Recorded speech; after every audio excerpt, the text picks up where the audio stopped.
Okay, today we're gonna paint our animals. When they are dry, I will add them onto their little home habitat.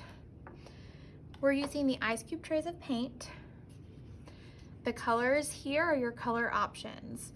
We will not be mixing these, so one color at a time. And you have two brush options. You have the little bit bigger round brush or a little small detail brush. I recommend using the bigger brush for bigger areas and the small brush for the tiny areas. No matter what brush you're using, you should be using a ballerina brush. So I'm dipping my brush in, but it's not getting anywhere near the danger zone. It's right at the little tip. The less paint you have on your brush, the more control you're going to have about where that paint goes. If you don't have control of where your paint goes, it's gonna look pretty messy.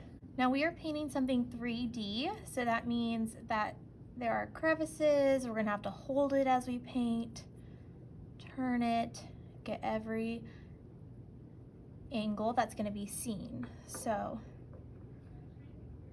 you may get a little bit of paint on your fingers. It really should just be the spots that you're holding it at. It should not be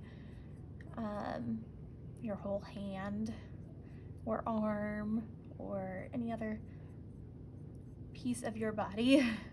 If you're using black, I would do that last. For example, a cheetah, I would paint orange first and then do the black spots, because otherwise the orange would get mixed in with the black and you wouldn't get a pretty color. I'm going to show you how to use the detail brush here.